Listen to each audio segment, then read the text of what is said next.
Brett Reed was not a rich man. He wasn't particularly poor either, which meant that the current Republican administration in the White House had, in their benevolence, decided to place the tax burden of the entire country right on his white, male, aged 18 to 35 and single shoulders. He slaved away, day in and day out, to bring home some little bit to feed his habit DVD movies and to offset the credit card bills which he'd accumulated while he worked his way through college. But on the 1st and 15th, when the checks came from Geotech, the software company where he worked, the government's bite made it all that much harder for Brett to lever himself out of debt and start to enjoy anything resembling success. It wasn't like he was frivolous or anything. A modest apartment and a modest car, unlike the lavish bachelor pads and the sports cars that some of his colleagues owned. He kept his expenses low, only allowing himself 2 new movies on DVD every month and didn't spend inordinate amounts on groceries or anything else. He kept to himself and didn't spend money on going out or partying, even though he paid the price with his social life. But his father, a blue-collar auto worker, had always told him that with a college degree he could write his own ticket. His old man had been mistaken. A very nice diploma hung on the wall, and all it had gotten him was more debt. Some American dream. Brett managed to get home through the thick Friday afternoon traffic in decent time, clawing his way through the throngs of overdressed people trying to get downtown so they could blow huge wads of cash on watered-down well drinks and overpriced Mexican food, make nuisances of themselves in public and then go home to sleep it off in time to go back out again on Saturday night. Brett's evening was a little more sedate in scope. A frozen pizza for the oven, a cold Dr. Pepper and his new copy of Crouching Tiger, Hidden Dragon which had been waiting in his mailbox from last week's order. He kicked his shoes into the closet and changed from his khakis and button-down shirt into a pair of ratted-out cutoffs and a t-shirt.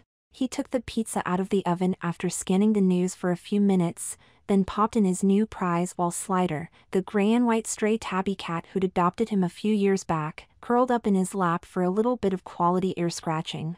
The movie had been really good, but the stress of the past week, Geotech had done a product release and the developers had put in a lot of very late nights, soon had him dozing, dreaming of a place where he didn't have to worry about paying his bills, someplace where he might have the money to go out and drink downtown and pay too much for a plate of substandard enchiladas. Maybe even meet a gasp girl and experience the dizzying world of love, attachment, sex, frustration, and gratitude. That relationship's birthed. He hadn't been involved with anyone since college 2 years ago, and although that part of him was well on its way to atrophy, it certainly did maintain a presence in his thoughts and desires. He awoke suddenly with the very nasty feeling like ants were crawling on his neck. It was a well-known sensation. Slider had fallen asleep on his chest again, and because the stray cat had lived through several years of street fights and malnourishment he'd lost several of his front teeth, which meant that whenever he slept or purred he couldn't help but drool. It was a little disgusting, but in the way that a baby's dirty diaper was disgusting. You didn't like the thought of cleaning it up, but something about the act made you love the actor just that much more. Slider was Brett's best friend and confidant, the patient listener to all his hopes and desires. Slider never judged, never overreacted or took anything the wrong way. Brett sighed and scratched the cat's soft head, eliciting a deep-throated purr and more drooling. The yellow, wise eyes opened to luminous slits and regarded him with that mixture of predator and companion that only cats had. "Hop up, pal. I have to change this shirt you just ruined," Brett said fondly, giving the cat's broad backside a gentle shove. Slider stood, slowly, stretching out, with a painful digging of claws into Brett's chest, just to remind the human who was the boss of the outfit. Slider hopped down to the floor, winding around Brett's feet a few times as the man slowly stood up and walked heavily into the apartment's cramped bedroom. 10 o'clock. The night is still young. What do you want to do now, Slide? Dinner and cocktails at the Ritz, maybe, or we could poke our heads in at the party on Bitsy and Chad's yacht. I wasn't going to go, but Cindy Crawford and Claudia Schiffer just begged me to come. The cat looked at him curiously, almost amused. Oh, I know. There's that little shindig at the Spielbergs. I don't know if I still fit into the Armani, but everyone who's anyone is going to be there. We haven't seen dear Pamela since she got the implants removed.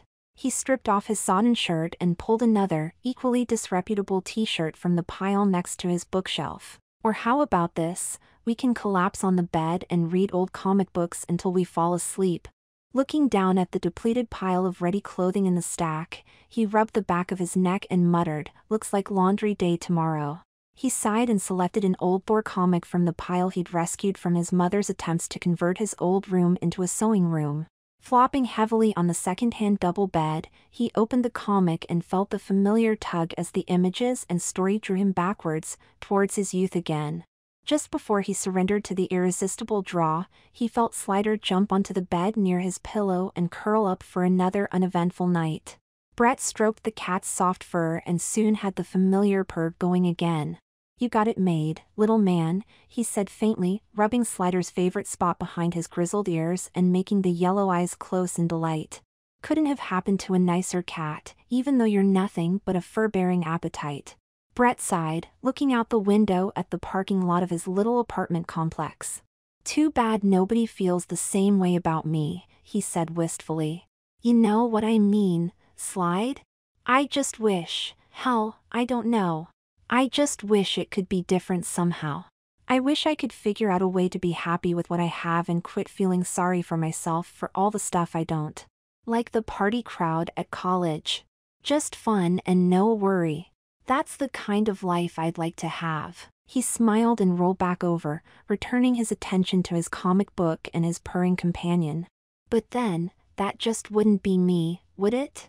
The cat only looked at him with the half-amused, half-knowing look of a superior being. The sun through the slats of the cheap blinds was very warm on Brett's legs, stirring him from a deep and dreamless sleep of exhaustion and stress.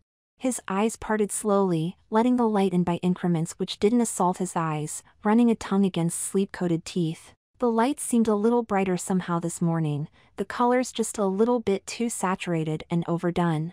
Brett fought the urge to roll back into a protective cocoon of covers and just ignore the daylight, but something inside him, perhaps that damnable work ethic his parents had instilled, made him sit blearily, swinging his legs onto the floor. He rubbed gritty eyes and tried to remember to return the romance novel he'd fallen asleep reading to the bookshelf. He'd read them all so many times, he didn't even bother to mark his place. He knew most of them off by heart anyway. Pulling on a pair of really cute white lace-up shorts which were sitting on top of the clothes hamper and a blousy pink t-shirt, he gathered up the laundry into the beaten white basket, added the fabric softener and detergent and gathered up some quarters from the mayonnaise jar beside the telephone for the coin-ops. He was almost down the stairs when it hit him. Romance novel? Fabric softener? Clothes hamper? Pink t-shirt? He didn't own any of those things and never had. A little panicked, he looked down at the laundry basket he was carrying. Nothing particularly out of the ordinary, just the usual assortment of tops, jeans, shorts, blouses, skirts, panties and bras. The cute little red satin bustier he'd picked up in the mall a few weeks ago. The basket almost slipped out of suddenly numb fingers. Dear God, he thought. What the hell is going on here?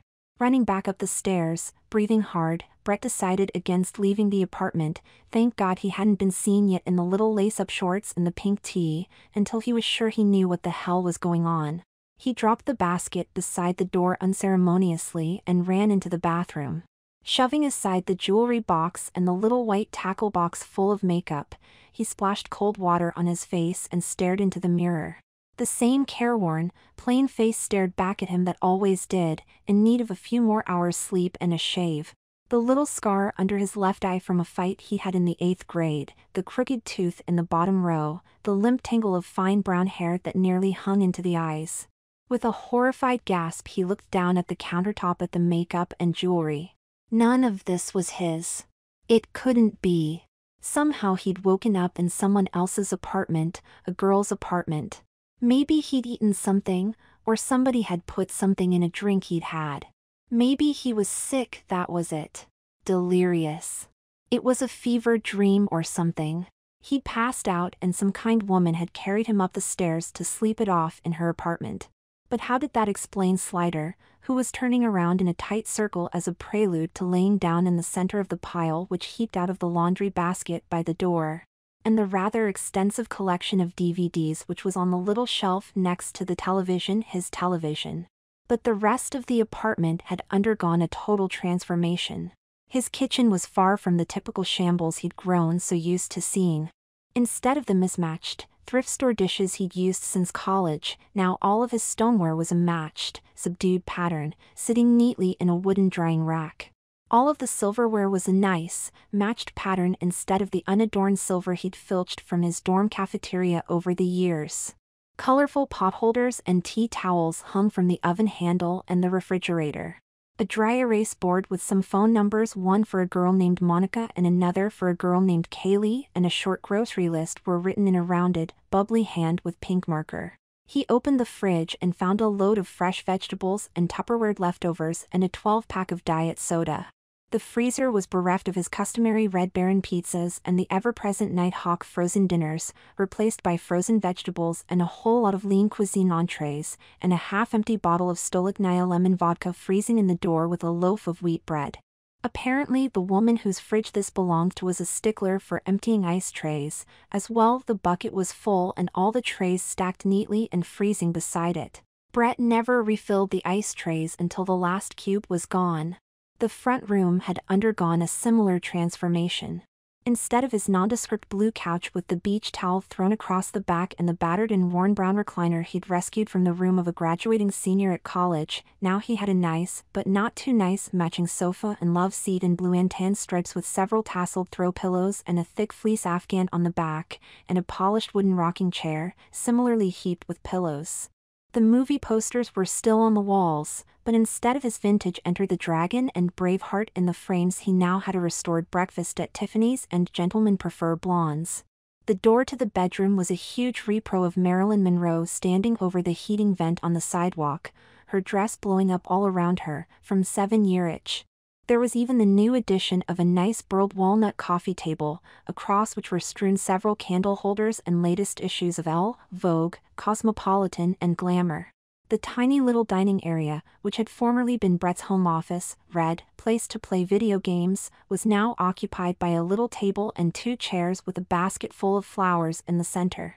Bills and sundry junk were stacked on one end, and a leather attaché case and one of the red and white plastic Macintosh PowerBook computers were nearby. Brett made a beeline for the mail.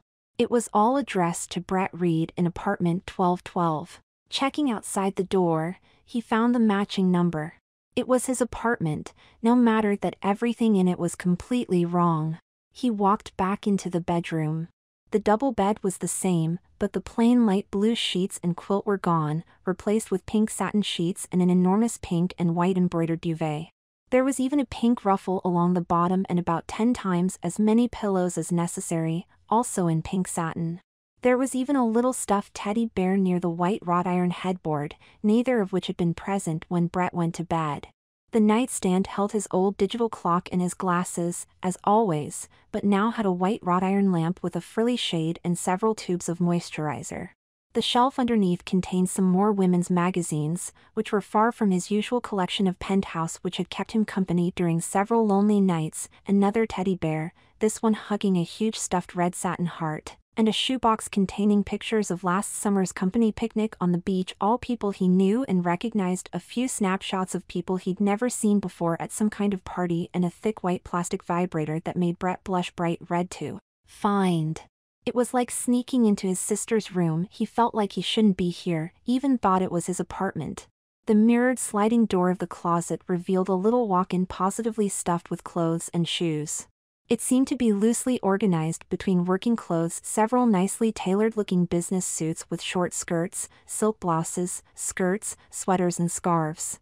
The next section appeared to be club clothes, all tiny, stretchy and revealing in bright colors and sequins and patterns. The rest seemed to be formal wear. Was that an old prom dress in there? And winter clothes.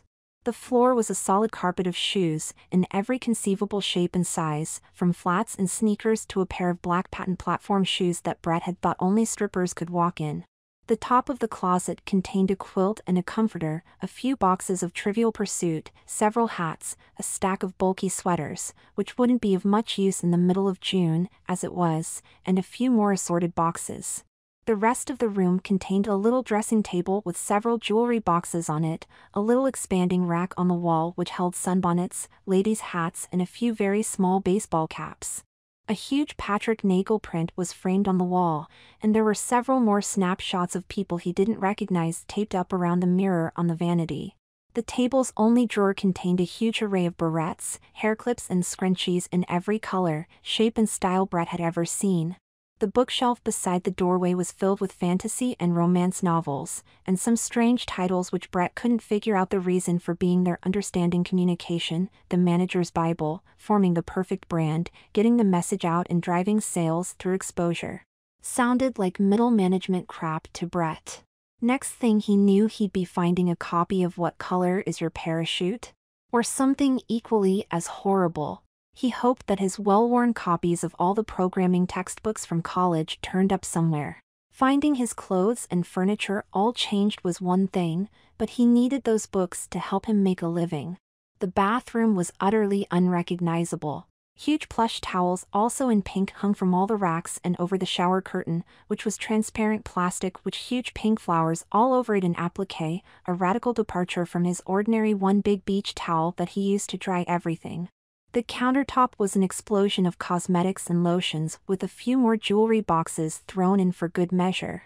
There was a little basket of potpourri on the back of the toilet, which was the only horizontal space not covered with some kind of skin or hair care product. The little cabinet contained more towels, extra rolls of toilet paper and an enormous economy pack of pantyliners and tampons. Brett blushed scarlet once again and shut the cabinet quickly. The shower contained two of the little wire shelving units Brett had seen in some ladies' bathrooms, also brimming with more shampoos, conditioners, body scrubs, exfoliators and moisturizers than Brett, in his ignorance, knew existed. Strangely enough, there seemed to be no soap. Whoever heard of a shower with no soap in it? There were 16 different kinds of scented moisturizing body wash, but no damn soap. Brett pushed aside the bottles of bath oil and salts which were on the side of the tub and shed his clothes into a pile on the floor. He tossed the fluffy pink towel on the closed lid of the toilet and climbed into the familiar yet foreign shower, turning on the water and closing his eyes as the warm spray cascaded down his face and body. Maybe he'd open his eyes and everything would be back to normal somehow. He rubbed the back of his neck and scratched himself on the backside, a time-honored male shower tradition, and was a little surprised to feel his erection bobbing up and down with the motion. Something about the sights and scents of the feminine were causing him to become very aroused. He briefly entertained the notion of letting his fingers do the walking for a minute, but on the off chance that this was someone else's place, he didn't want them to catch him wanking off in their shower. Instead, he tried to make do by losing himself in the warm fall of the water against his skin, working kinks from stressed muscles. He straightened, putting the little lady sensor razor back in its rack on one of the shelves and looking down at his handiwork. The legs were smooth and shiny. Nair was a wonderful thing, and the bikini line trimmed to a slender little V. The pits were shaved and it was almost time for him to rinse the 5-minute conditioner out of his hair. His skin felt tingly and soft from the exfoliator he'd applied. Brett gasped in shock. What had he just done? Washing his hair roughly and scrubbing his face with both hands, he realized that in his zone out he'd shaved his armpits, crotch and legs without even thinking. Was this girl stuff starting to warp his mind somehow? He hopped out of the shower quickly and scrubbed his skin dry, a very uncomfortable process, given the pampering he'd just given his skin.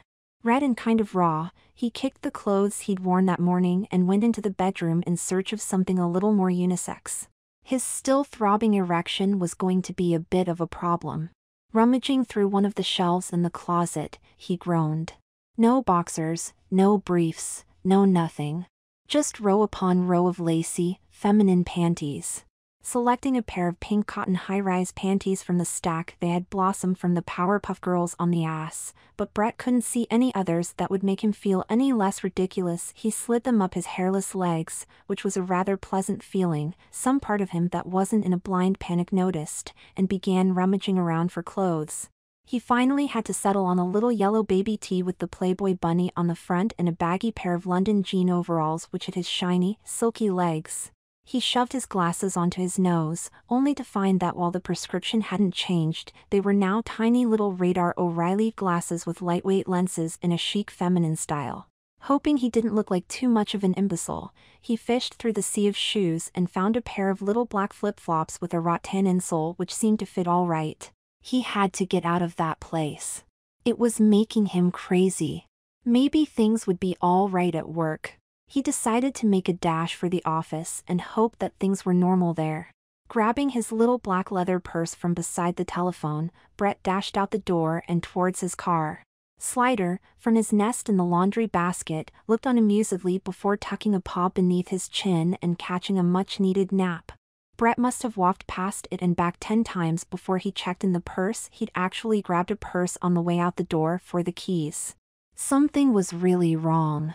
His parking place slipped number 53, where he'd been parking since he moved into this complex 2 years ago, where his dirty blue Chevy Malibu should have been slowly leaking its oil onto the pavement, was instead occupied by a late-model red Volkswagen Cabrio that was washed and waxed to gleaming perfection. The gray interior was spotless under the raised ragtop. Brett looked at his keys. Gone was the simple ring with the keys for his car, his mom and dad's place, his apartment, the mailbox, the laundry room and his safe deposit box. Now he had a thick brass ring on which were threaded other keyrings, some that contained no keys at all. There was a rabbit's foot and a little picture gazer from a local theme park, a leather holster containing pepper spray, and sure enough a key to a Volkswagen. He opened the door and sat in the driver's seat. Oddly enough, the mirrors, seat and wheel were adjusted perfectly to him. The new Cabrio was gassed up and only had 11,000 miles on it, almost new. Even though it was kind of a girly car, but what in his life wasn't girly right now? Brett had never gotten to ride in a car quite so nice. He rummaged around, acquainting himself with all the amenities, particularly the CD player. Although the selection was not to Brett's tastes, he didn't like Madonna or the Beastie Boys, and he certainly didn't care for any of the techno groups in the car. He did manage to find an Indigo Girls CD that he remembered liking back in college. Since he couldn't be sure when he was going to wake up and all of this was going to be gone, he decided to make the most of having a decent car while he still could. He was just lowering the automatic top when Mrs. Kennedy from upstairs walked by on the sidewalk and made direct eye contact. No time to hide or pretend that he hadn't seen her. Brett set his mind to the instantaneous fabrication of some explanation as to why he was sitting in a little red convertible with a tiny little Playboy bunny tee which didn't cover his navel and a pair of ladies' overalls, fussing with the Audrey Hepburn cat's eye prescription sunglasses he'd found in the console, just as the Indigo Girls CD started up. Brett stammered. "Hi, there, honey? You off to work again?" she asked brightly. Yeah. Work," Brett managed, ever the soul of eloquence. "You work too hard, sweetie. It's Saturday. You should be out having fun." Brett managed a stunned smile. Did Mrs. Kennedy not even notice how ridiculous he looked? "I know, Mrs. Kennedy. But it's important." The older woman smiled a patient smile. "Of course, dear. Well, be careful. Thanks." The woman continued along the sidewalk as if nothing were out of the ordinary. She hadn't even mentioned the new car. Something was definitely wrong. And it was time to find out what it was. Brett pulled into the first available parking spot he could find and jogged as quickly as the little platform sandals he'd grabbed would allow. He dug in the little black purse for his ID and security badge once he came to the magnetically locked door. It was amazing how much shit was crammed into that tiny little purse. There were as many cosmetics in the purse as there were on the bathroom counter at home: a hairbrush, several half-consumed packs of gum, at least 4 mirrors, several pounds of wadded tissue paper, a lady's fold-over wallet/checkbook, a little plastic sleeve containing still more photographs of people he had never seen before, a pack of skinny Capri 120 cigarettes, 15 or so disposable lighters, a Palm 6 personal digital assistant, some cassette tapes, one of those Nokia cell phones with the interchangeable colored covers, and finally his security badge. He clipped it to the front pocket of the overalls after sliding it through the card reader and opening the door. The office was still the office, at least that much hadn't changed. He wandered through the maze of cubicles until he found his own. except that the nameplate on the wall wasn't the customary B. Reed which had adorned that wall for all the time he'd been there. His pictures from the Big Bend National Park, his college diploma, his little pull-out poster of Stevie Ray Vaughan, his die-cast Model 65 Mustang Fastback, all gone. Instead, it was one of those cubes dedicated to the display of action figures. The nameplate read S. Krishnamurti. Sunil? Sunil was sitting here now? Hey, Brett, what's happening? A familiar voice said from behind him. Brett whirled, prepared to explain why he was in women's clothing, carrying a purse to the best of his limited ability with untruth. It was John Coleridge, his oldest friend at the company. He was in his customary cutoffs with Birkenstock sandals, a concert tee and baseball cap. John. Should have expected you to be here on a Saturday, Brett said shakily as John gave him the once-over lightly. Listen, about the purse. Looking for Sunil? John asked, not seeming to notice Brett's appearance. I don't. He said he was coming in today but he didn't say when, John said. You might want to try back this afternoon. He usually likes to sleep late on Saturdays. Hey, John, do you notice anything unusual about me? Brett asked carefully. John scratched his chin. Not really. Did you cut your hair or something? Brett smiled, halfway between hysterical relief and genuine fear. No one seemed to notice what was happening, which either meant that it wasn't really happening, this was all some kind of sick dream brought on by pepperoni pizza before bedtime, or that Brett was well over the line between genius and insanity. No, he said, perplexed. Forget I said it. Okay, John said, turning back towards his own cubicle, opening the soda he'd gotten from the development fridge. See you later. I'll tell Sunil you stopped by. Sure, Brett said, turning around again. John acted as if Sunil had always sat here. Which may be true, given the accumulation of paper and detritus which adorned the shelves and desktop. But if Sunil was sitting here, then where the hell did Brett work now? What the hell was going on? He was walking out of the cube maze in a daze, trying to make everything make sense somehow. He turned at the end of the row, passing by the little offices along the wall that held the managers and the marketing staff. Past D.D. Carter's office, the VP of marketing at the software company, then the cubicles of the rest of her marketing and communications staff: Eric Lewis, Ginger Simmons, Haley Sparks, Jennifer Trainer and Christina Cullen, all the marketing bimbos at the company who the developers made fun of to mask the fact that they desired them so much sexually. Brett himself had enjoyed several long, informative gazes at Ginger and Jennifer when they'd been bent over in their short skirts to get something from the bottom drawers of their filing cabinets. He walked past all the offices, ticking the names off in his head. D. Carter. E. Lewis. G. Simmons. H. Sparks. J. Trainer. B. Reed. C. Cullen. He stopped dead. B. Reed? That was where he was working now? In a cubicle on Bimbo Row? How the hell did that happen? He went in, looking around carefully. Some of his things were there, the diploma was on the wall and the die-cast Mustang and the pictures from Big Bend. But now there was a little vase full of flowers and another little teddy bear, plus a couple of Escher prints and some Far Side cartoons. The papers collected on the desk were all press releases and trade show brochures, schedules and lists of phone numbers of people he didn't know. The books were all about technical and persuasive writing, none of his tried-and-true programming texts which had helped him so many times. Even the computer was different, none of his development tools were on the desktop where he'd left them, replaced by things like Outlook and Word and Excel and PowerPoint and hundreds of cheesy clip art libraries. The desktop wallpaper was a scanned image of Marilyn Monroe, one of the art prints of her sitting in a convertible and blowing a kiss to the camera. Brett sat down heavily, blowing out his breath in a long exhalation. This was all some horrible dream, he decided. It had to be. These kinds of things just didn't spontaneously happen.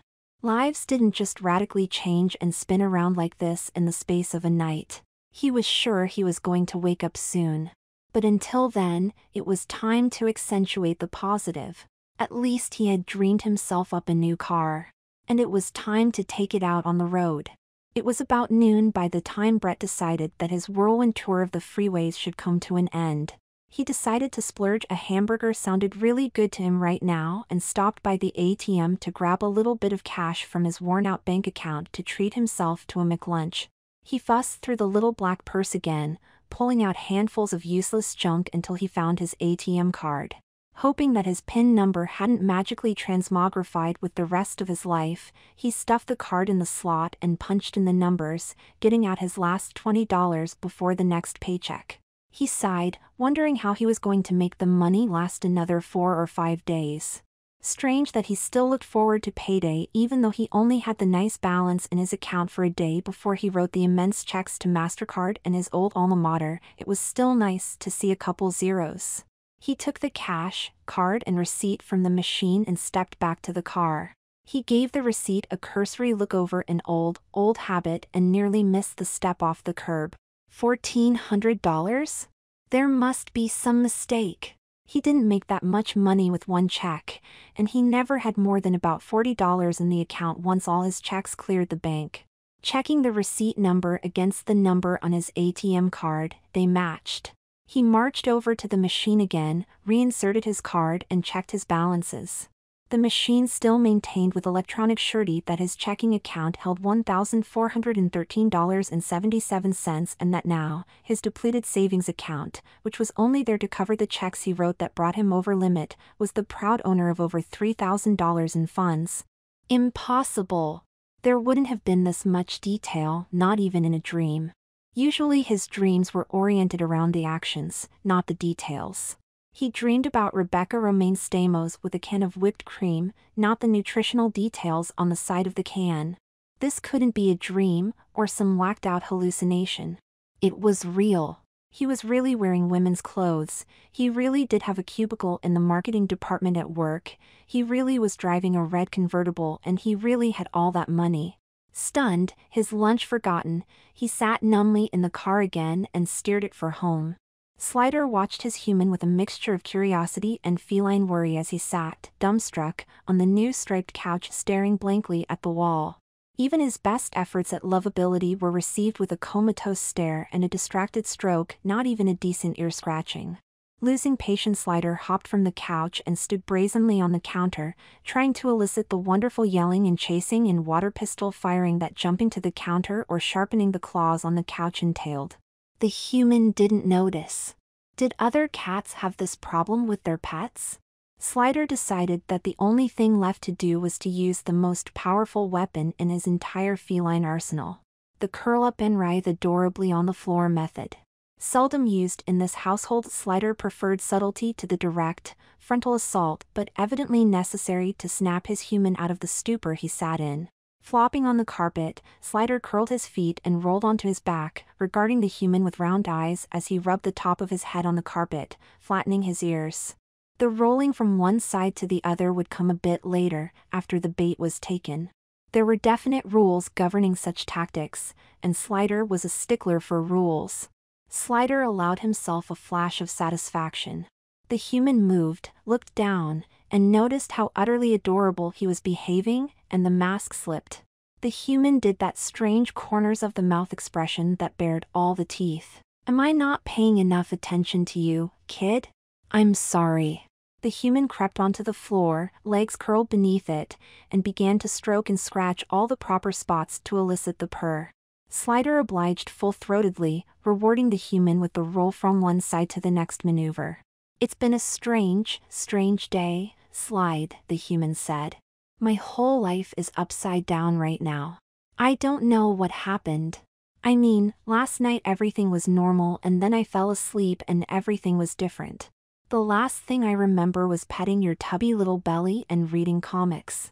Right after I said that I wished." The stroking stopped. Slider turned right side up and looked at the human strangely. "I said I wished that things could be different," Brett said, realization dawning. "I said I wished I could stop caring about things, like the party crowd at college. And then I thought about that party that I went to at the Tri-Delt sorority my junior year. That was where all the party girls were. I remember thinking how lucky they had it, with their parents putting them through school and their easy degree plans. Brett sank his head into his hands. And now I'm turning out just like them, he moaned into his palms. Be careful what you wish for, Brett. Be careful what you wish for. Brett sat and wept silently for a little while before he got his wits collected. Slider was curled up next to him, lending support of the warm and furry variety. It made Brett feel a little bit better. Finally, with an effort, he stood. It was time to figure out something about what the hell was going on here. He dropped the forgotten purse next to the telephone and noticed that the high-end digital telephone, much better than his Google cordless, was blinking its message light. Brett pushed it, ignoring the electronic Q*Bert voice announcing that he had 2 new messages. Hey, Brett, it's Kaylee. So are you in or out? Expansion, tonight, about 9. Everybody's going to be there. Call me. Ciao. Brett thought for a second. Kaylee was evidently one of his friends now, and she had invited a group to go to one of the most upscale and popular dance clubs in town tonight. Ordinarily, Brett would have been sweating the cover charge, but not after a peek at the bank balance. The machine beeped again. Hey, Brett, it's Becca. I called all those people on your list and they said they'll all be there next Saturday. I was just going to order a deli plate or something to feed them. Give me a call later and let me know what else we need. See ya. Okay, no mention of any Becca, and Brett hadn't checked out the Palm Pilot or a calendar or anything yet, so he didn't know what was suddenly going on in his life. It was time to do a little snooping around. First was the little box next to the computer on the table, full of bills and check stubs. How the hell was this possible? According to the pay stubs, a marketing bimbo was apparently making more than a developer. But they didn't do anything, at least not that Brett could comprehend. They chatted and had meetings and talked on the phone, but he never saw them actually do anything. And it turns out that he was making nearly 10 grand a year more than he was actually building the company's product. Did the other developers know about this? It would cause a riot in the cubes. The computer was a mystery. Lots of text documents and some scheduling stuff, a few games and the obligatory Marilyn Monroe desktop wallpaper. Apparently, whoever he was, he wrote a lot. There were more text files than anything else on the computer. The Palm Pilot was a much bigger jackpot. It held all the phone numbers and contact information for the people who were suddenly calling. Becca could only be Rebecca York, and there were about 7 numbers after that name: home, work, cell phone, pager, Rick's house. Whoever the hell Rick was, probably Becca's boyfriend. Scarily enough, this new life Brett had landed in required him to know every person and phone number in the tri-state area. The schedule on the Pilot was utterly Byzantine, filled with cryptic meetings, conference calls, and after-work activities. The next Saturday that the mysterious Becca was talking about was a reading, whatever that was. God, he hoped it wasn't some new age bullshit, at the apartment complex meeting room at 3:00 in the afternoon. Unable to shake the feeling that he was an invader in this life and the rightful owner might walk in at any moment, Brett dutifully entered the information from Becca into the schedule. Maybe whoever it was who was supposed to be living this life would thank him, later, for life-sitting so responsibly. He stepped out onto the apartment's little balcony to see that his venerable lawn chair was still in place, but now surrounded by a lush green little garden of potted plants. 2 bird feeders and a dream catcher hung from the eave. There was even a little plastic outdoor table next to the lawn chair with a couple of candle stubs and a coffee can full of cigarette butts. Slider walked out onto the balcony behind him, sniffing the outdoor air with some interest. Brett slumped into the lawn chair heavily and the cat jumped into his lap, squinting in the afternoon sun. Jesus, Brett breathed. I wish I knew what the hell is going on. The cat only purred as Brett dug in the purse, looking for more clues as to what was going on, who this person was who left their life behind for him to wake up in. The cell phone was crammed with as many phone numbers as the Palm Pilot and seemed to be charged up and ready to go. Brett had noticed the car charger in the little red cabrio when he'd driven it. The wallet was stuffed a checkbook, literally hundreds of ATM and credit card receipts, mostly to stores like Rave, Wet Seal and Charlotte Russe, the stores that sold the more daring outfits he'd seen in his infrequent jaunts through. There were also a whole lot of movie ticket stubs, which was a good thing. There was his driver's license and social security card, an insurance card for the Cabrio and his ATM card. But now there was a platinum MasterCard which he'd never seen before. There were also charge cards for Dillard's and Foley's department stores and one for Victoria's Secret and a Texaco gasoline card as well. All in his name, even though he'd never applied for any of them. The pictures were also a mystery. Lots of people he'd never met in places he'd never seen, pictures taken at theme parks and on the beach, some pictures taken in a theater on a large, lavishly designed set for a play. But there was one picture with him in it wearing a cap and gown and holding a college diploma. Beside him was a smiling gray-haired woman and a tall man with a rounded belly and silver hair. They had arms around him, hugging him tight, and all three were smiling ear to ear, laughing just for laughing's sake. He'd had a similar picture taken on his graduation day, with his parents. "Oh, God," Brett breathed.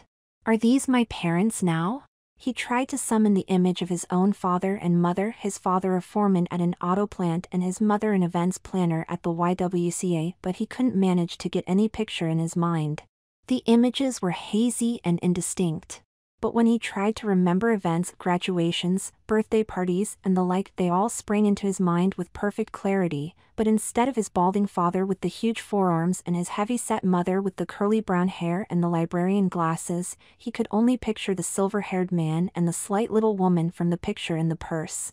They smiled a lot and laughed a lot, like his real parents had. He remembered a happy childhood, for the most part, and there weren't the memories he had about the plant shutdown and his father's layoff, the starting work at 15 in a local bar just to help his mom and dad with the groceries. Working his ass off just to get into a college, and then having to work his way through. He didn't remember his mother's hysterectomy and the endless headaches trying to offset the medical bills. Instead, he remembered getting a car for his 16th birthday and working summers as a lifeguard and a hairstylist at a beauty salon, going out with friends, going to his junior and senior proms and cheerleading practices after school for the championships in Daytona, Florida. Wait a minute. Cheerleading practices? Brett had played baseball. One of the few scholarships he'd gotten was for his work as an all-region second baseman.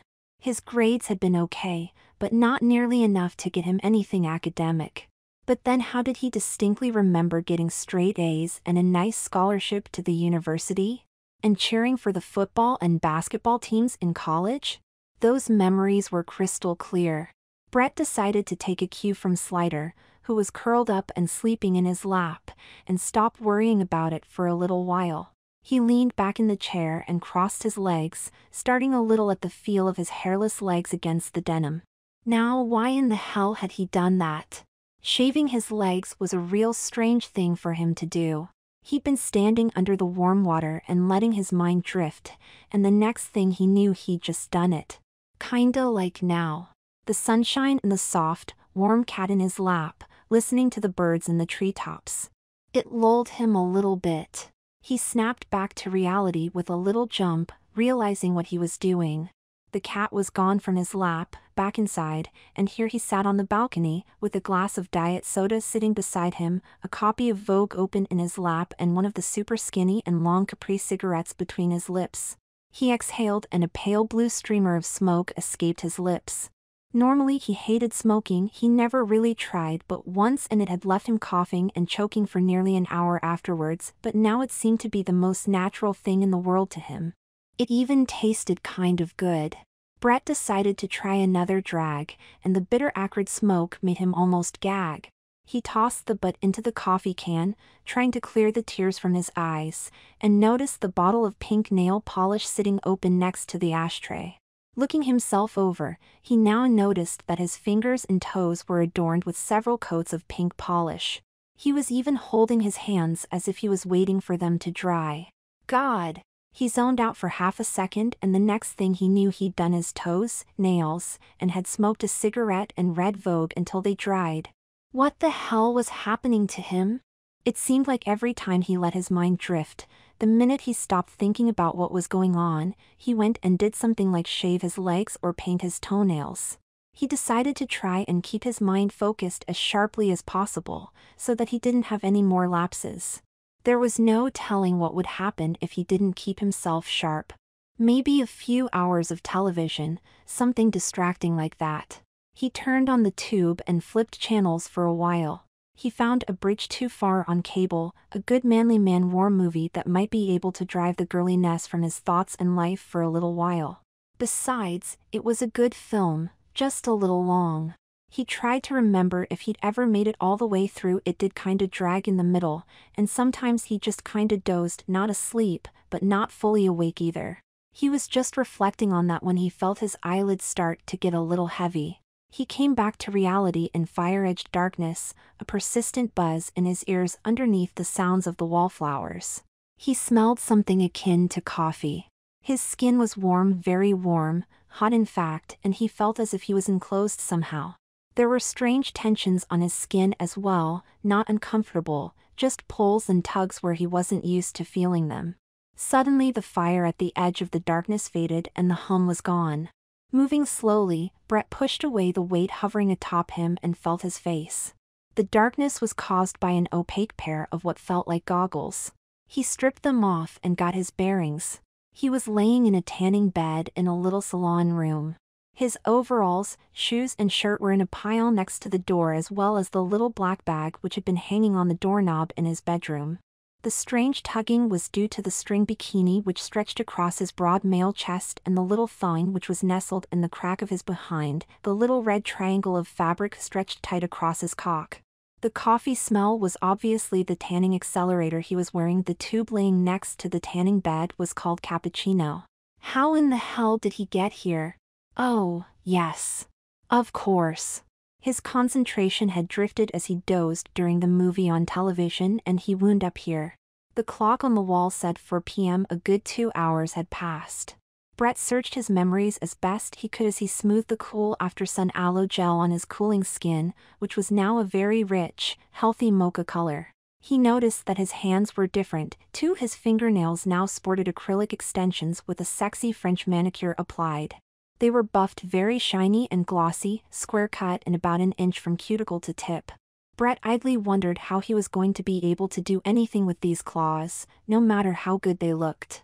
He remembered getting up and taking his tanning bag from the door, trotting down the stairs to the car and taking off. He'd gone to Nails Exotique first, getting the extensions and the manicure because he remembered deciding that the old set was no good and not even the polish he'd applied had been able to save them. He decided on square cut this time because she saw them on the Cosmo cover model and thought they were really cute. The little Vietnamese girl who'd done her nails had smiled broadly when Brett had tipped her and gone out to her car to head towards Tropic Tan. He flashed his pass, a lifetime membership, of course, and got in a bed without waiting. He'd stripped to his skin and put on the little red thong bikini he'd gotten 2 months ago out of the Venus swimwear catalog, rubbed his skin down with cappuccino tanning accelerator lotion and set the bed for a 20-minute bake. He'd put on the new Wallflowers album, which he'd bought on cassette specifically to play in the little stereo in the tanning bed, slipped on the headphones and just relaxed. No cell phone, no schedule, nobody who even knew where he was. Tanning was the best. He went 4 times a week, he remembered, and it was the time when no one was allowed to intrude on his life. It was his great solace. Once he was covered liberally with the soothing aloe gel, he threw on the little Playboy baby tee and overalls over the bikini. He slipped into the sandals and stuffed his underwear, eye goggles and tanning lotions into his tanning bag. He left the salon quickly, stopping only to wave back at the tan shapely girl at the front desk who greeted him by name. Brett hopped into the little red cabrio and started the engine, finding that the Indigo Girls CD had been replaced by Madonna's Immaculate Collection. Brett fumbled for the stop button. He really disliked Madonna's music, even though he had a very powerful memory of how much he'd liked it in high school and college. He tried the radio, but the presets were all tuned to the mix and alternative stations. Finally, he manually tuned in his favorite classic rock channel and tried to let the Stones calm him down. He pulled into traffic and headed back towards the apartment, this time pausing at the Jack in the Box to pick up something to eat. His stomach was growling by this point and he still had the $20 he'd pulled from the ATM earlier today. As he pulled into the drive-through line, a pickup seriously in need of a muffler blasted by him. Brett distinctly heard a wolf whistle out the passenger side window as it hit the street in a chirp of tires. Great. Now he had cowboy wannabes whistling at him. He ordered his usual burger and fries and pulled to the window. The little pimply-faced teenager on the register gave him a once-over not too lightly and spoke only to Brett's chest. Brett grabbed the food almost violently, tearing the bag a little with his nail extensions, and slammed the little convertible into gear, gunning it into traffic without even checking out how badly the teenager had desecrated his order. He walked in the apartment to the jangling accompaniment of a ringing phone. Dropping the sack onto the coffee table and the waiting nose of a very curious slider, Brett picked up the phone and pressed talk with the tip of a carefully manicured thumbnail. "Hello? Hey, baby girl, what's up?" a very cheerful, bubbly voice asked him. "Who is this?" Brett asked. "It's only your best friend," the voice replied. "You know, Kaylee? God, you are so blonde sometimes. Who did you think it was?" Brett cleared his throat. I was expecting a call from Becca. Sorry. So, you coming out tonight? It's going to be a good time.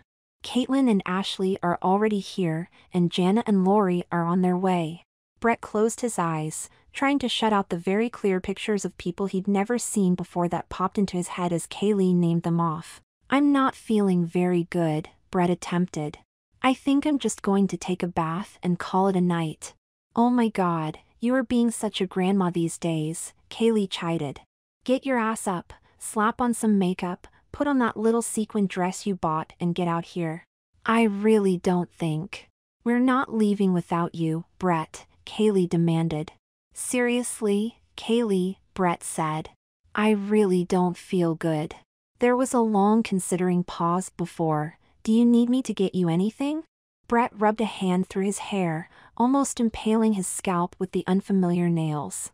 "No, thanks, I'm okay," he said. "I just want to take a bath and go to bed."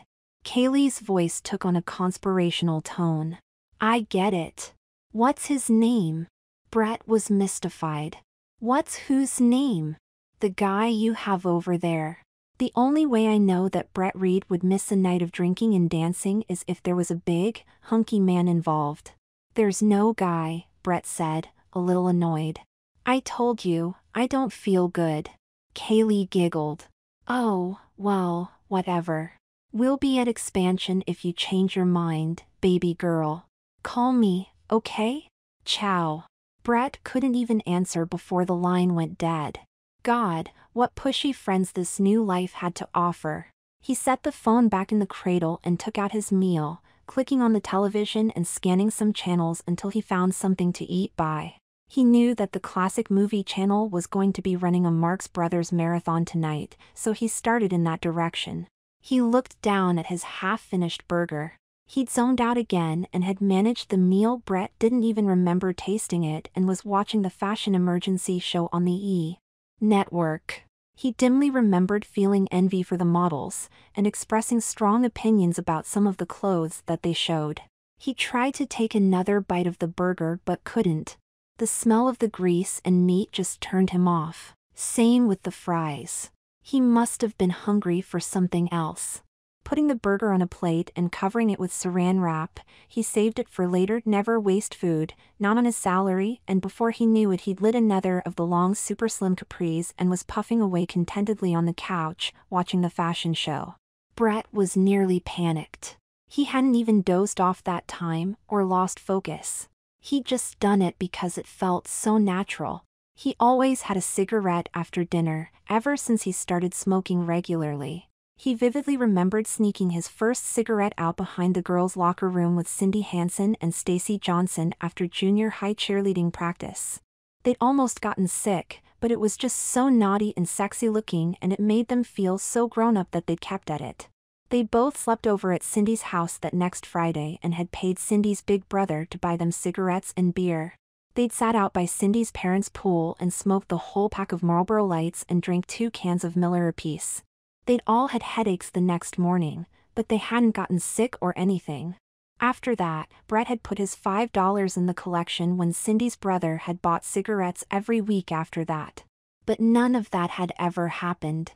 Brett could dimly remember that he'd sneaked a cigar with his best friend Anthony Butcher, but his dad had caught them and given them both a spanking. He'd never been popular enough to get to know any of the girls like Cindy Hansen or Stacy Johnson. He jerked off while fantasizing about them, just like all the other boys in his grade, but he'd never exchanged more than a hi with them for the whole time they were in school together. Brett looked down. He'd put out the cigarette in an ashtray on the coffee table and was putting some kind of a moisturizer on his lips.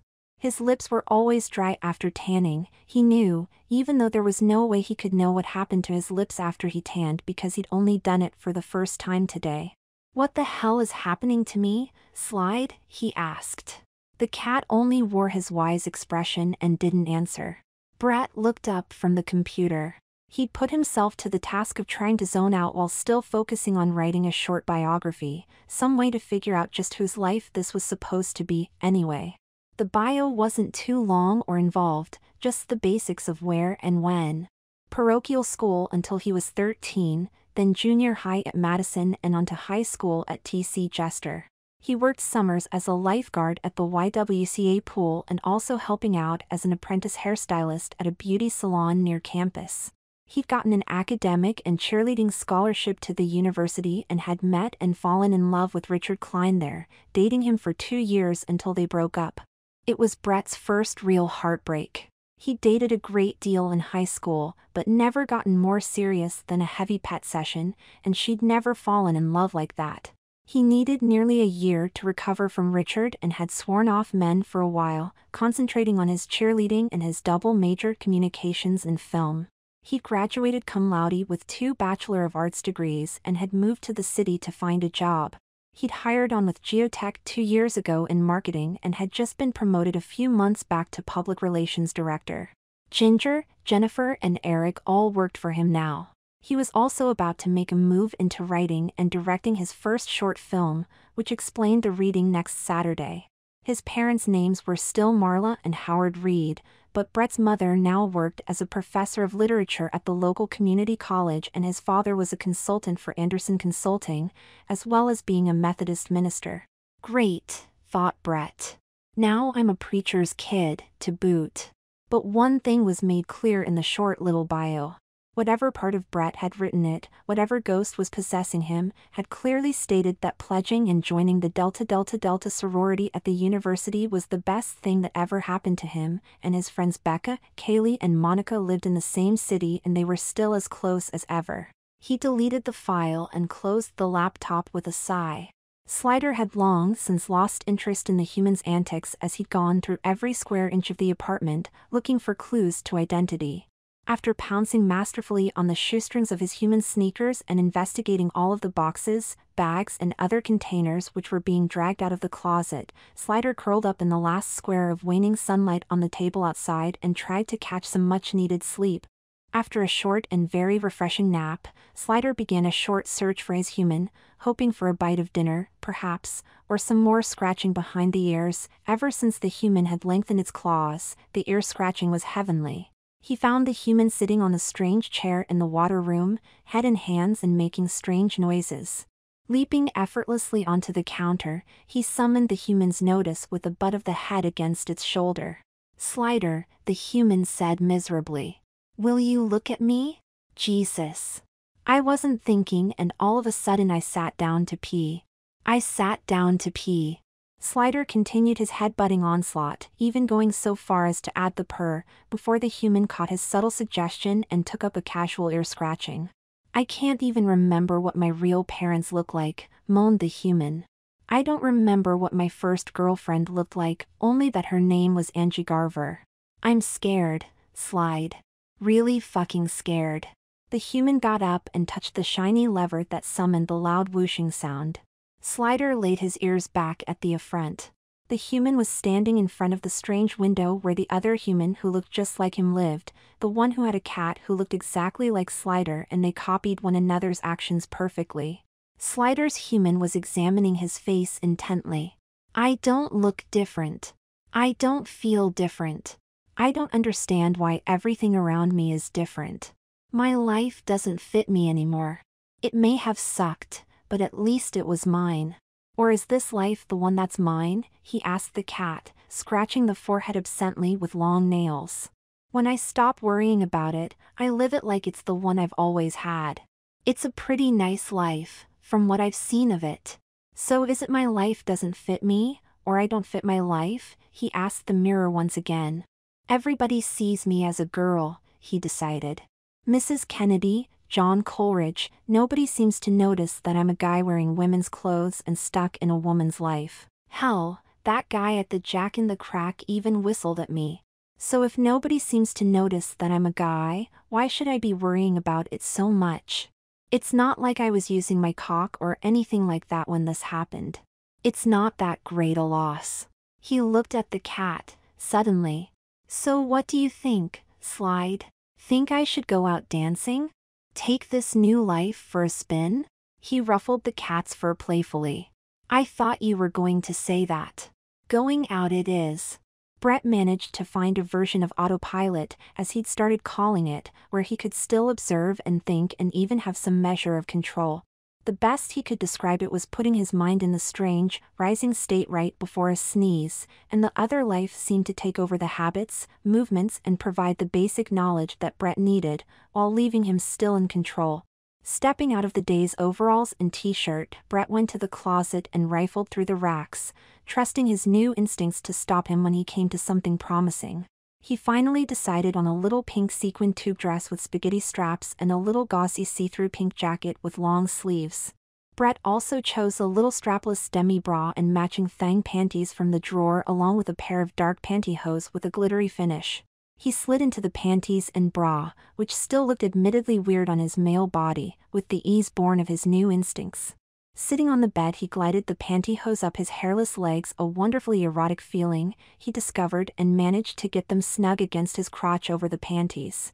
After that, the dress went on over his head and he had to do a little shimmy to get it to slither down over his body. A little tugging and twisting got it straightened and seated properly across the non-existent cleavage. The dress could hardly be qualified as a body covering. The hem was only a few inches below his crotch and there was no back to speak of. His entire upper body and shoulders were bare. The little gossamer jacket probably wasn't going to help, but the instincts told him to leave it on the bed for the time being. Brett draped a towel around his neck and went back to the bathroom. Letting his instincts keep control while he tweezed his own eyebrows was a real triumph of willpower. But once all the stray hairs were removed in a thankfully quick time, Brett found his hands taking up concealer and sponge and applying strange shapes on his face, just under the eyes, along the ridge of the nose, under the chin and eyebrows, on the forehead. Then a little darker stuff under the cheeks and around the temples. Brett then found himself attacking the whole thing with a triangular sponge, blending the whole thing into his skin to create contours and shading. A little creme foundation to even things up. After all that paint, Brett was sure his face would have felt sticky and oily, but the application was so masterful that he could hardly tell it was there at all, and most of that was smell. Next he loaded up a fat soft brush with purplish pink powder and blew off the excess. He applied it to his temples and cheeks, dusting it lightly across the forehead and chin as well. It gave him a rosy, healthy glow. Next, and Brett was sure to stay far away from interfering with the instincts here, he lined his eyes with a black pencil, which looked entirely too sharp to his male sensibilities to hold that close to his eye. He lined the inner parts of his eyelids with a heavy black line and then used his finger to smudge the line into his lashes a little bit.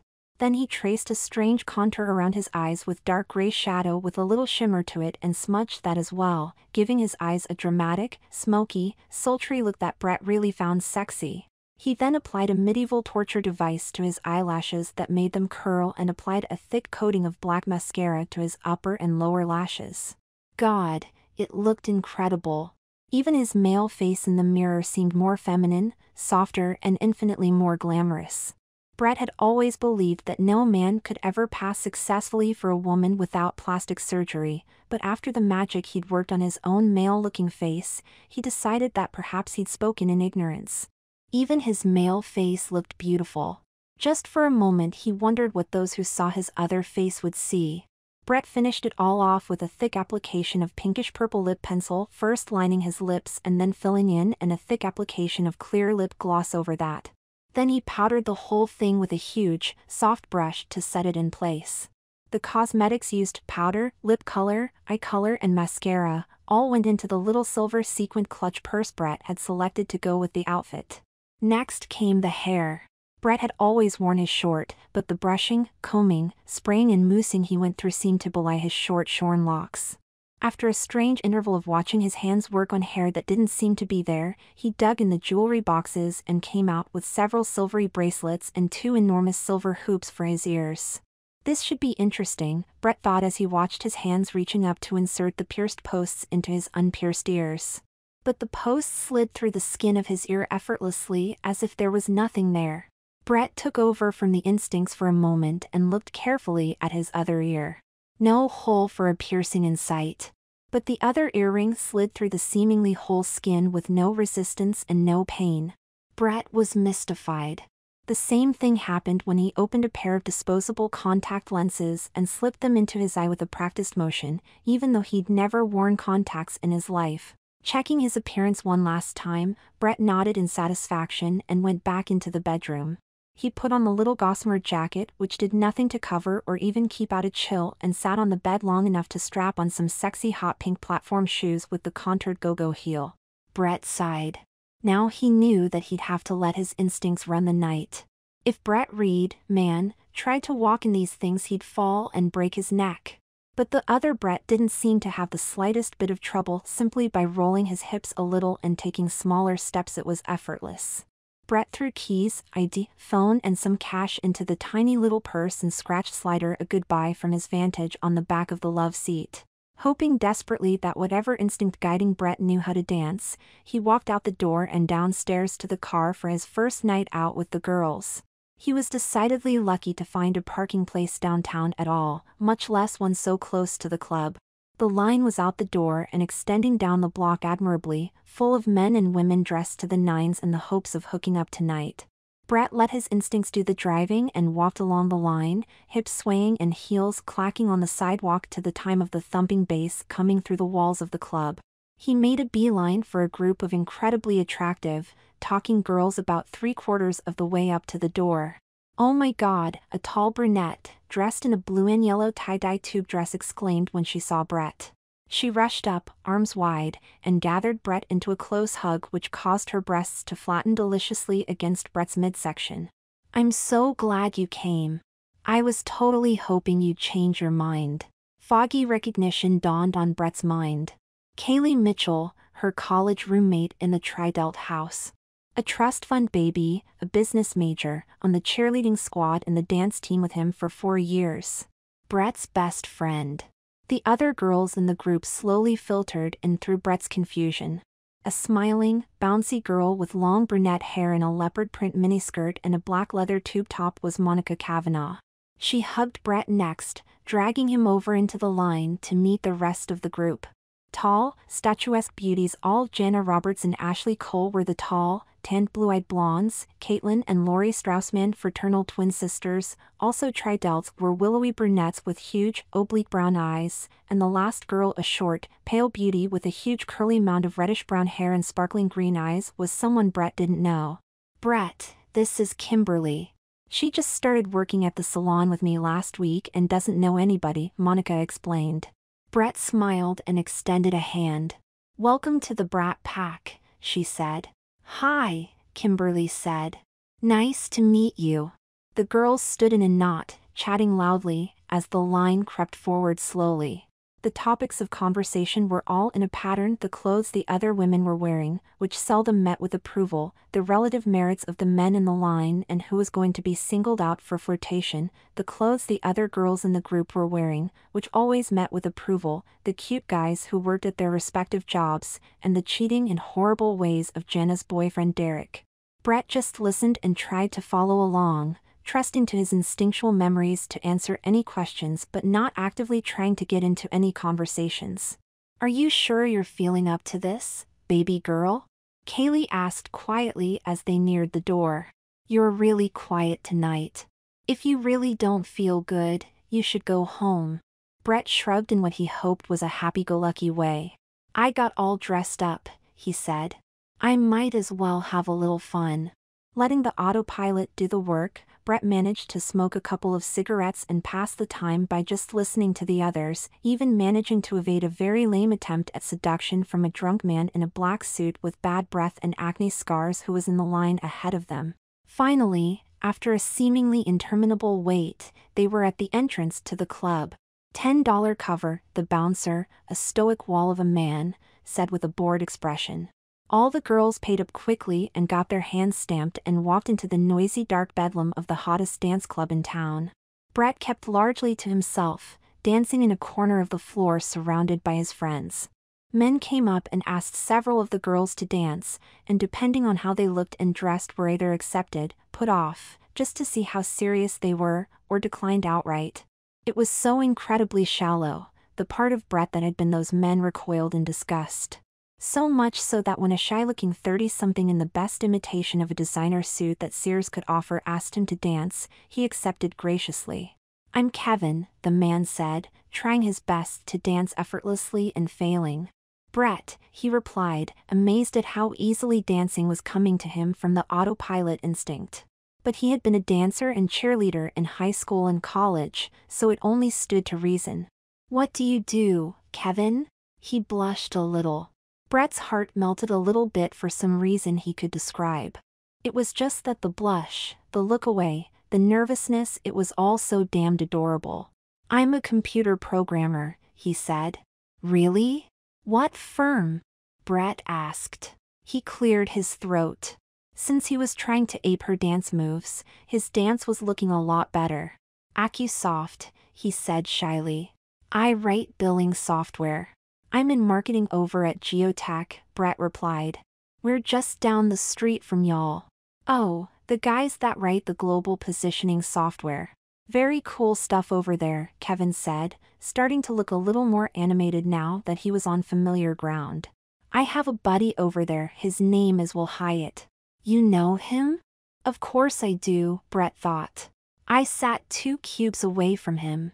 But the instincts jumped in first, replying, "Willie is a sweetheart. He's the only one who still emails me dirty jokes after the harassment policy was instituted." Kevin laughed. "That's Will." They danced together companionably for a little while, chatting here and there, but mostly just keeping each other company on the dance floor. Finally she was intercepted by Ashley and Kaylee, pulled away nearly forcibly towards the bathroom. "Stay right here," Brett told Kevin. "I'll be right back. Bathroom patrol duty." Kevin laughed. "Actually, I'm about out of gas. I was thinking of heading home." Brett's face fell. Kevin was funny and smart, and Brett really liked it when he blushed. He felt a real disappointment in his gut at the thought of Kevin not being there when he got back from the bathroom. "Listen, since we work right down the street, would you like to meet me for lunch next week?" Brett asked.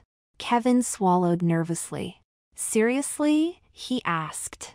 "Seriously," Brett said. She produced a business card from her little purse.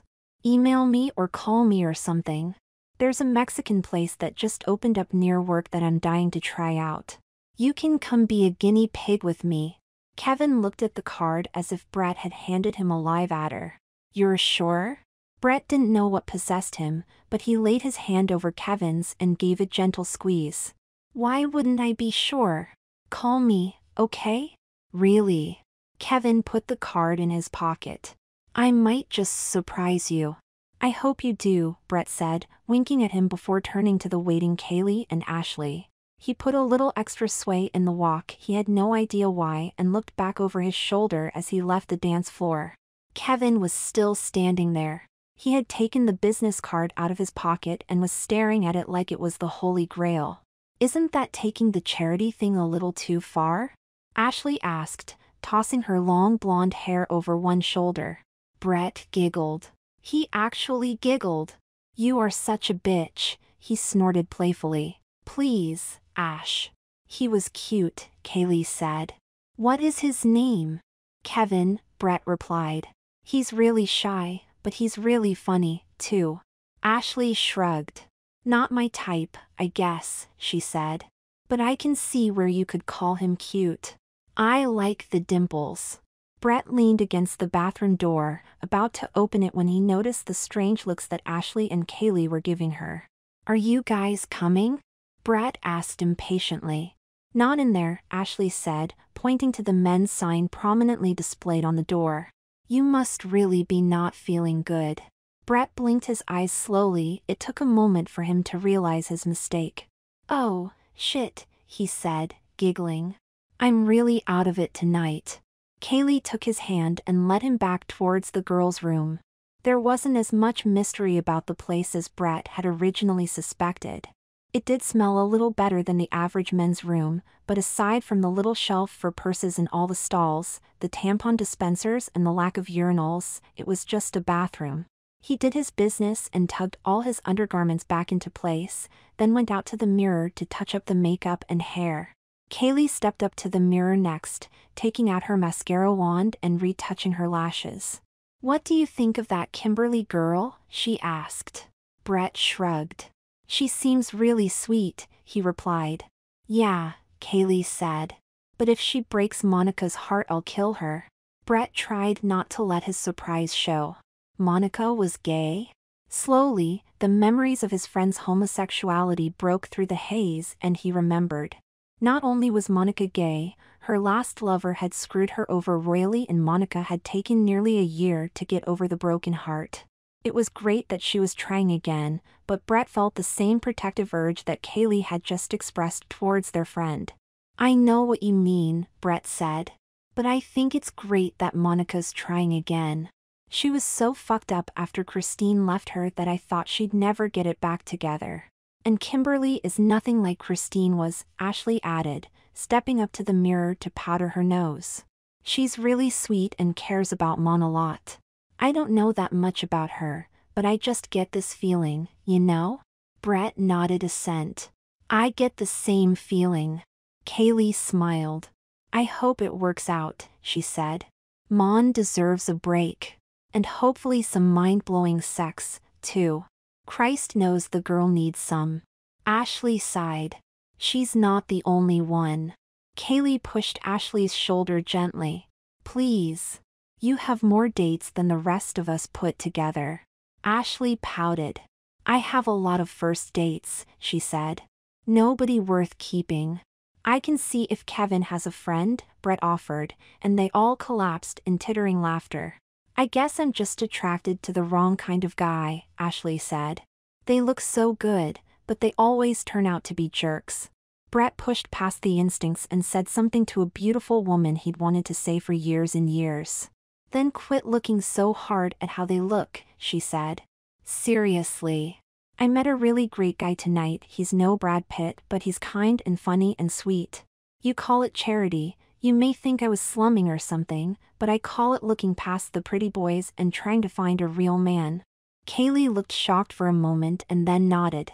"Brett's right," she said. "All of us have held out for the gorgeous guys, and we always wind up getting treated like shit. So you're saying I should pick out some Bowser out there and make his night?" Ashley snorted. Brett capped his lipstick and stuffed it back in his purse. "What I'm saying is that the ones worth keeping don't always have the best cars or clothes." Ashley looked at her with narrowed eyes. "You've sure changed a lot since college." Brett didn't back down. "Maybe I just grew up a little," he said. "I realized that dream guys aren't born, they're constructed. Richard taught me that more than anything else. You pick a likely candidate and you get to work, girl. That's the way it's done." Ashley pursed her lips in thought. "You're probably right," she said. "But the shallow ones just look so damned good." Brett and Kaylee laughed. "I know," Brett said. "But remember, if you're going to bust on men for thinking with their crotches, don't be guilty of the same thing." "Damn, girl, that's deep," Kaylee said.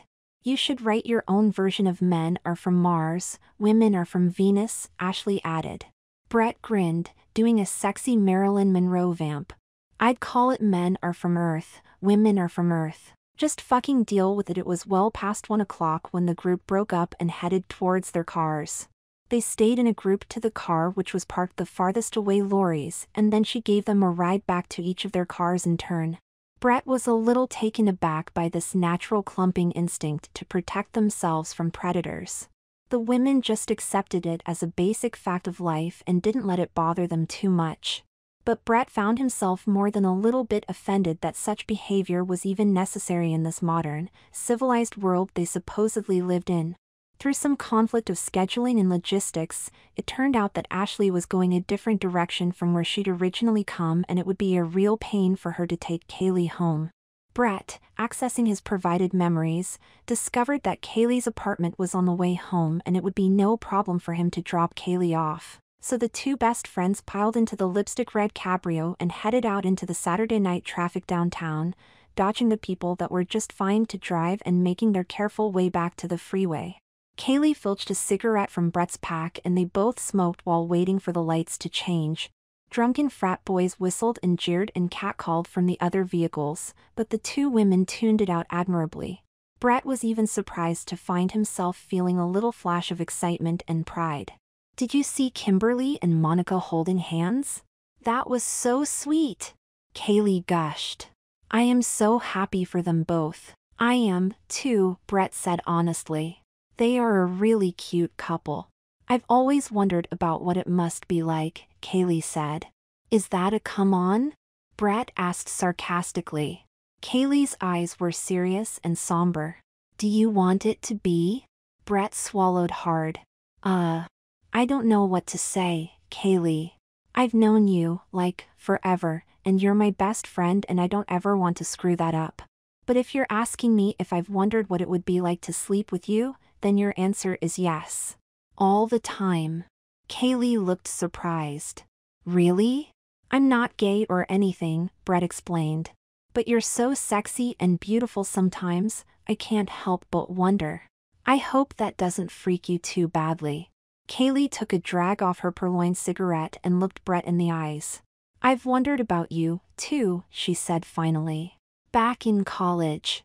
I was always jealous of how beautiful you were and how smart, but every once in a while it kinda, crossed the line. It stopped being jealousy and started being something else." In seeming slow motion, Brett's free hand crept across the seat and onto Kaylee's. The contact was nearly electric. Brett's mind was in turmoil. Part of him was absolutely consumed with desire for this sexy, vivacious woman in the front seat, but the other part was considering it from all angles. Why had he said that he wasn't gay? Wasn't his natural desire for a sexy, beautiful woman heterosexual? Was he starting to think of himself like a woman now? "You really think I'm beautiful?" Brett asked nervously. Kaylee blushed a little bit. "God, yes," she breathed. "I think the only one who can't see it sometimes is you." Brett sighed as the light changed to green and he had to take his hand from Kaylee's and put it back on the wheel. He smoked his skinny cigarette as if the smoke would provide him with some answers, as if it were the only thing keeping him from dissolving into a huge puddle of conflict and confusion. He noticed that Kaylee was doing the same. It wasn't until they reached the light just before the freeway's feeder road that Kaylee spoke up again. Brett?" she asked in a shaky voice. "Yeah? I'm willing if you are." Brett smiled broadly and squeezed his friend's hand. "Oh, I'm willing all right," he said. "You have no idea how willing." Kaylee let her nerves out in a long, almost hysterical giggle. "Oh, God." Brett patted Kaylee's hand fondly. "But tonight probably isn't the best night for it," he said.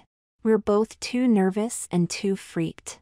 We should probably think it over, talk about it some more. I don't want to screw it up and hurt each other."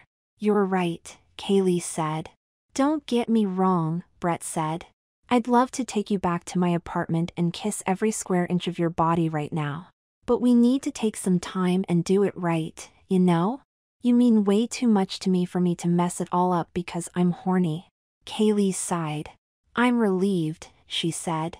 "But disappointed, too, you know?" "Yeah," Brett said. "Listen. Let's go to lunch tomorrow. We'll get a booth in the back and we'll talk it over. If we both still feel the same way, then we can go back to my place and start trying to figure everything out, okay?" "Okay," Kaylee said. I'll meet you at your place around noon. It's a date, Brett said, pulling onto the freeway. They pulled up just outside Kaylee's ground floor apartment about 20 minutes later. It had been a silent ride, full of thoughtful and meaningful glances at one another. Kaylee repeated when she'd meet Brett the next day and started to get out of the car. Just before she did, Brett touched her soft shoulder and turned her back. Their soft, painted lips met in an electric contact of softness meeting softness. Brett's whole body shivered with the release of tension. Kaylee's fingers snaked into Brett's soft hair as she devoted more attention to the kiss. When they finally broke, the silence around them seemed as fragile and delicate as spun crystal. Slow, happy and identical smiles spread across both their faces. "Wow," Kaylee breathed. "I'll see you tomorrow," Brett told her in a breathless whisper. "Damn right you will," Kaylee said. "I'll be there at noon, baby girl."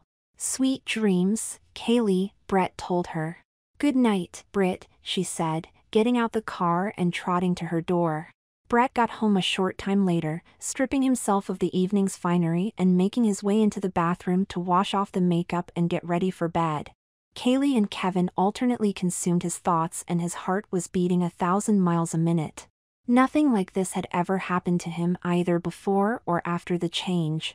He was as excited as a teenage boy seeing his first naked woman, and he was surprised that the enormous erection he was sporting hadn't tented out the front of his little sequined party dress and given away his disguise. He examined his face carefully in the mirror, tracing the familiar lines with the tips of his long, glossy fingernails. "Beautiful," Kaylee had said. "Beautiful, and the only one who couldn't see it was him." Brett Michael Reed. He peered into the mirror as if it held some answers, trying to get his first real look at the person staring back at him. It happened so slowly that Brett hardly noticed it, searching that familiar face as intently as he was. The thick dark brows slowly thinned a little, forming a slender tapering arch several shades lighter than they had been before. The cheekbones raised a little as the face thinned out, became narrower and sleeker somehow. The eyes widened, shifting in hue from Brett's washed-out hazel to a deep, sparkling blue. The cheeks were a little rosier, taking on a healthy flush atop the rich mocha tan from the booth at Tropic Tan. The mouth became fuller and riper, the lips swelling a bit and taking on a much more pronounced pair of arches on the upper lip. Straight white teeth peeked out of the mouth. The skin was a lush, soft and flawless café au lait from the tanning, marked only by a light spray of darker freckles across the bridge of the slender, aquiline nose and the cheeks. The neck lengthened and became more slender, the Adam's apple retracted to leave only a smooth, kissable expanse of feminine throat. The ribcage contracted and raised, making the shoulders narrow and the collarbones a little more pronounced. The thick muscle that coated the arms and shoulders smoothed out and lost a little mass, making smooth feminine arcs where before there had been harsh masculine lines. The fingers lengthened and became delicate and slender, matching perfectly the long, white nails. The wrists were slender and elegant perfection. The thick dark hair on the arms was now short and an unnoticeable translucent white. Brett's small but ever-present pot belly had diminished to nothing, leaving only a plain flat expanse of tanned belly. The cute little innie belly button was the only mark in the tanned, beige perfection of her skin. Before Brett's twinkling blue eyes a little silver ring took form in the fold above her navel to sparkle against her flawless skin. The hips widened a bit and the muscles around them toned as he felt the first expansion of his posterior into a rounded feminine bubble of a derriere. The legs were long, tanned and without a spare ounce of fat on them, products of a natural tendency to slimness, a long career of dancing throughout college and high school, and many long hours on the Stairmaster at the apartment's fitness center. The feet were slender and delicate, still sporting the coating of pink polish from the afternoon session on the porch. Brett's normal, unassuming cock was shriveling slowly, retracting into his body and turning downwards as his pubic hair lightened by several shades and lost its coarse, wiry look to become a soft, downy patch in the middle of the white, untanned triangle. A tiny little roll of fat formed above his smooth crotch, shaping itself into a delectable mons veneris as his scrotum elongated and seemed to stretch backwards into the space between his legs, forming lush and soft brown lips framed by downy little feathers of pubic hair. The cock, now a small pea-sized bump, tucked itself neatly in between the folds of skin and disappeared. A warm salty wetness reached his awareness, the residual from his oh-so-brief teasing contact with Kaylee. On the slender chest, marred only by the slight imprints of his ribcage showing through smooth brown skin, the lily-white triangles where the bikini had blocked the UV rays from the tanning booth began to swell as the little brown male nipples turned a healthy pink and swelled to 3 times their normal size. The skin around the soft, pink areolae took on a pebbled, bumpy look and the nipples stood erect, about the size of pencil erasers. The skin beneath them rounded and became impossibly soft, swelling out in graceful teardrops of soft roundness that begged to be touched. In a space of long moments they changed from the tiny forming mounds of a teenage girl to lush, ripe and impossibly soft globes of a grown woman. Brett remembered from the bra he'd worn to the club that night that he wore a 36C and that he filled the cups a little bit heavily. Some of his demi-bras and other tight-fitting support garments were D-cups to keep him comfortable. As the final change, Brett's hair lengthened and grew out in thick shiny layers down his neck and shoulders, framing his beautiful breasts with the soft tendrils. The tresses lightened as he watched, becoming strawberry blonde with golden, sun-kissed highlights. Some women, Brett knew, paid huge amounts of money to have their hair colored to this tone, and it usually wound up an unnatural orange. But Brett was a natural strawberry blonde, he knew, proven beyond a doubt by the russet patch of pubic fuzz and the delicate arches of his eyebrows. "I am beautiful," Brett said in a soft, breathy soprano, still touching his flawless face in wonder. "I'm the most beautiful woman I've ever seen." Behind him, sitting on the edge of the tub, Slider the cat put on his best Buddha face and watched his human with pride. Finally, the poor animal was starting to get the picture.